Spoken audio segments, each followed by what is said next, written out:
बिस्मिल्लाहिर्रहमानिर्रहीम। अस्सलाम वालेकुम नाजरीन, मैं हूं जीएम जमाली और आप देख रहे हैं डिजिटल के सबसे बड़े चैनल न्यूज़ पाकिस्तान का प्रोग्राम ए टू जी। नाजरीन, आज इस्लामाबाद में मौजूदा हुकूमत के सियासी मुस्तकबिल और सुप्रीम कोर्ट के रूल्स ऑफ प्रोसीजर्स के हवाले से अहम पेशरफ्त हुई है, जिसके नतीजे में सूरत-ए-हाल यकसर तब्दील होने के इम्कानात पैदा हो गए हैं। आज की सबसे बड़ी खबर यह है कि गुज़िश्ता रोज़ कौमी असम्बली से मंजूर होने वाला बिल, जिसका ताल्लुक सुप्रीम कोर्ट के रूल्स ऑफ प्रोसीजर्स में इस्लाहत से है, सेनेट में भी कसरत राय से मंजूर कर लिया गया है। जबकि दूसरी बड़ी खबर यह है कि पंजाब और केपीके में इलेक्शन मुलतवी करने के खिलाफ समाअत करने वाला सुप्रीम कोर्ट का 5 रुकनी बेंच टूट गया है। पाकिस्तान में आने वाले दिनों की सियासत के हवाले से मज़कूरा दोनों खबरें बहुत ज़्यादा अहमियत की हामिल हैं। हम इन दोनों खबरों पर बारी बारी बात करेंगे। जी नाजरीन, पहले हम बात करेंगे सुप्रीम कोर्ट का 5 रुकनी बेंच के टूटने के हवाले से। जैसा कि आपके इल्म में है कि सुप्रीम कोर्ट का 5 रुकनी बेंच गुज़िश्ता 3 रोज़ से पंजाब और केपीके में इलेक्शन मुलतवी होने के खिलाफ मुकदमे की समाअत कर रहा था। इस हवाले से अहम तरीन खबर यह है कि पंजाब और खैबर पख्तूनख्वा में इंतखाबात मुलतवी करने के खिलाफ पाकिस्तान तहरीक इंसाफ यानी पीटीआई की दरख्वास्त पर समाअत करने वाले सुप्रीम कोर्ट के 5 रुकनी बेंच में शामिल जस्टिस अमीनुद्दीन ने समाअत से माजरत कर ली, जिसके बाद 5 रुकनी बेंच टूट गया। जस्टिस अमीनुद्दीन ने बेंच में बैठने से माजरत करते हुए कहा कि गुज़िश्ता रोज़ के फैसले के बाद केस सुनने से माजरत करता हूँ। वाज़ेह रहे कि जस्टिस अमीनुद्दीन उसी बेंच का हिस्सा थे जिसने गुज़िश्ता रोज़ ये फैसला दिया था कि सुप्रीम कोर्ट ऑफ पाकिस्तान के रूल्स बनाए जाने तक आर्टिकल 184(3) यानी अस खुद नोटिस के तमाम केसेस मुलतवी कर देने चाहिए। इस बेंच में सुप्रीम कोर्ट ऑफ पाकिस्तान के सीनियर तरीन जज जस्टिस काजी फायज ईसा और एक और जज शामिल थे। बेंच की तरफ से 184(3) के केसेस की समाअत मुलतवी करने के अलावा तजवीज़ में कहा गया था कि आइन और रूल्स चीफ जस्टिस को स्पेशल बेंच तश्कील देने की इजाज़त ही नहीं देते। आर्टिकल 184 की शिक 3 के तहत दायर दरखास्तों के हवाले से रूल्स मौजूद हैं। 100 मोटो मुकदमात मुकर्रर करने और बेंचेस की तश्कील के लिए रूल्स मौजूद नहीं। जबकि मज़कूरा फैसले में यह भी कहा गया था कि पेमरा की जानिब से जजेस पर तनकीद पर पाबंदी आइन और इस्लाम के खिलाफ है। उनके मुताबिक जिस तरह मुआशरे के दूसरे अफराद और इदारों पर तनकीद हो सकती है, तो फिर जज भी इसी मुआशरे का हिस्सा है और उस पर भी अगर कोई जायज़ और तामीरी तनकीद हो तो उसमें कोई हर्ज नहीं। अपने नोट में खुसूसी बेंच के 2 जजेस जस्टिस काजी फायज ईसा और जस्टिस अमीनुद्दीन खान ने अस खुद नोटिस और आइनी अहमियत के हामिल मुकदमात पर समाअत मौखर करने की तजवीज़ देते हुए कहा था कि रूल्स बनाए जाने तक 184(3) के तमाम केसेस को रोक देना चाहिए। ख्याल रहे कि पाकिस्तान तहरीक इंसाफ की दरख्वास्त पर chief justice of Pakistan justice Umar Ata Bandial की सरबराही में सुप्रीम कोर्ट का 5 रुकनी बेंच गुज़िश्ता 3 रोज़ से पंजाब और केपीके में इलेक्शन मुलतवी होने के खिलाफ समाअत कर रहा था। 5 रुकनी bench chief justice Umar Ata Bandial के अलावा justice Ijazul Hasan, justice Munib Akhtar, justice Aminuddin Khan और जस्टिस जमाल मंदोखेल पर मुश्तमिल था।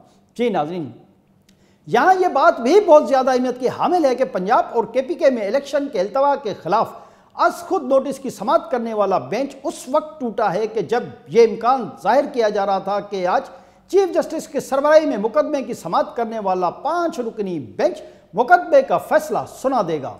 आम तासुर यही था कि मज़कूरा बेंच का फैसला 2 सूबों में इलेक्शन मुलतवी करने के खिलाफ आने वाला था। ताहम अब इस मामले में हुकूमत को बड़ी हद तक रिलीफ मिल गया है। लेकिन अगर इस हवाले से चीफ जस्टिस उमर अता बंदियाल ने फौरी तौर पर कोई दूसरा बेंच तश्कील दे दिया तो फिर सूरत-ए-हाल मुख्तलिफ हो सकती है। जी नाजरीन, दूसरी तरफ वफाकी वज़ीर कानून आज़म नज़ीर तारड़ ने कौमी असम्बली से मंजूर होने वाला अदालती इस्लाहती बिल सेनेट में पेश किया, जहाँ उसे कसरत राय से मंजूर कर लिया गया। जबकि पाकिस्तान तहरीक इंसाफ समेत अपोजिशन ने इसके खिलाफ एहतजाज भी किया। चेयरमैन सेनेट सादिक संजरानी की ज़ेर सदारत सेनेट के इजलास में सवाल व जवाब के सेशन के बाद मुख्तलिफ बिल पेश कर दिए गए और मंजूरी भी दे दी गई। वफाकी वज़ीर कानून आज़म नज़ीर तारड़ ने अदालती इस्लाहत बिल की तहरीक पेश की और बिल के हवाले से तफसीलात बताईं। इसके बाद बिल की शिक वारी मंजूरी दे दी गई। सेनेट में supreme court practice and procedure bill 2023 के हक में 60 और मुखालफत में सिर्फ 19 वोट आए। इस मौके पर अपोजिशन ने बिल की शिकवार मंजूरी के दौरान बिल की कापियां फाड़ दी और एहतजाज किया और शोर शराबा भी किया। जी नाजरीन, वफाकी वज़ीर कानून सेनेटर आज़म नज़ीर तारड़ ने बिल की तफसीलात बताते हुए कहा कि पार्लियामान आइन के आर्टिकल 191 के तहत कानून साजी कर सकती है और कानून साजी को रेगुलेट कर सकती है। आइन के साथ साथ इस कानून के जरिए सुप्रीम कोर्ट के रूल्स ऑफ प्रोसीजर के हवाले से ये बिल है। उन्होंने कहा कि सुप्रीम कोर्ट ने 191 के तहत रूल्स बनाए जो 1980 में बनाए गए और मुख्तलिफ अदवार से गुजरे। गुज़िश्ता 2 दहाइयों से सुप्रीम कोर्ट में बिलखुसूस एक नया रुझान देखा कि अदालत इत्तफाक के राय से चलाने के बजाय फर्द वाहिद के तहत आज़ाद हो गई। उनका कहना था कि ऐसे चीफ जस्टिस भी आए जिन्होंने सुप्रीम कोर्ट के इख्तियारात को ऐसे इस्तेमाल किया कि तमाम स्टेक होल्डर हैरान रह गए। इस सूरत-ए-हाल के पेश नज़र पूरे पाकिस्तान के मुख्तलिफ गोशों से स्टेक होल्डर्स की, चाहे वो बार काउंसिल्स हों, बार एसोसिएशंस हों, पार्लियामान या सिविल सोसाइटी हो, कारोबारी तबका हो या सरकारी मुलाजमीन हो, सबकी तरफ से आवाज़ें उठी कि पाकिस्तान को दस्तूर के तहत चलाया जाए। आइन में एक तरकीब दी गई है कि कानून साजी का काम मुकन्ना का है, जबकि अदालत अदालती उमूर से मुतल्लिक फैसले देगी और मुल्क चलाने के लिए मशीनरी इंतजामिया के ताबे होगी। लेकिन आइन के वाज़ेह अहकामात के बावजूद बाज़ इदारे हद से तजावज़ करते रहे हैं। आज़म नज़ीर तारड़ ने कहा कि आइन कहता है कि आप एक दूसरे की हुदूद में गैर ज़रूरी मदाखलत ना करें। जी नाज़रीन, वफाकी वज़ीर कानून ने मज़ीद कहा कि पिछले 15 या 20 साल का जायज़ा लें तो ये तल्ख हकीकत सामने आएगी कि उस दौरान आइन के आर्टिकल 184(3) का बेदरेग इस्तेमाल हुआ। बात बात पर इंतजामिया को कटहरे में खड़ा किया गया और हुकूमत के लिए मुश्किलात पैदा की गईं। उन्होंने कहा कि ऐसे मुकदमात पर खुद नोटिस लिया गया कि लोगों ने दांतों तले उंगलियां दबा ली कि आया ये आईनी इख्तियार ही इस्तेमाल हो रहा है या कुछ और किया जा रहा है। उन्होंने कहा कि इन खुद नोटिस में गलियों की सफाई से लेकर अस्पताल की बेडशीट्स तक, जेलों में पकने वाले खानों से लेकर स्कूल जाने वाले बच्चों के यूनिफॉर्म और असातिज़ा की तैनातियों तक तमाम छोटे छोटे मामला शामिल थे। आज़म नज़ीर तारड़ ने मज़ीद कहा कि अरबों रुपए से बनाया गया अस्पताल PKLI एक चीफ जस्टिस की ज़ाती अना की भेंट चढ़ा और अब तक बहाल नहीं हो सका है। आज़म नज़ीर तारड़ के खिताब के दौरान हुकूमती और अपोजिशन के अरकान ने इस बिल पर अपनी राय का इजहार किया। सेनेट में PTI से ताल्लुक़ रखने वाले opposition leader senator Shahzad Waseem ने कहा कि यह बिल सुप्रीम कोर्ट में इस्लाहत का बिल नहीं बल्कि मफादात का बिल है, जबकि PTI के सेनेटर अली जफर ने कहा कि यह बिल गैर आईनी है। मुख्तसर बहस के बाद बिल को कसरत राय से मंजूर कर लिया गया।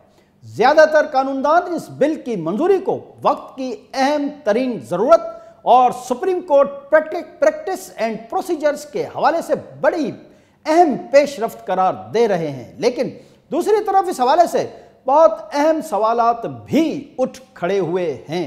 जी नाज़रीन, हुकूमत की तरफ से मज़कूरा कानून साजी के बाद क्या ये मसला हल हो गया?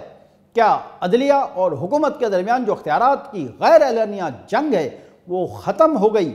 हमारी राय में अभी मसला मुकम्मल तौर पर हल नहीं हुआ, क्योंकि अभी इस बिल को सदर मुमलकत आरिफ अलवी के पास मंजूरी के लिए जाना है, जिनका ताल्लुक PTI से है और PTI इस बिल की शदीद मुखालिफ है। लिहाजा इस बात के ज़्यादा इम्कानात हैं कि सदर आरिफ अलवी इस बिल की मंजूरी को रोकने की भरपूर कोशिश करेंगे। ताहम अगर ये तस्वुर कर भी लिया जाए कि डॉक्टर आरिफ अलवी इस बिल पर दस्तखत कर देंगे, तो फिर दूसरी तरफ इस बात के भी इम्कानात मौजूद हैं कि सुप्रीम कोर्ट इस बिल को मुस्तरद कर दे, और अगर ऐसा हुआ तो मुल्क में पहले से मौजूद आईनी व कानूनी बहरान मज़ीद संगीन हो जाएगा।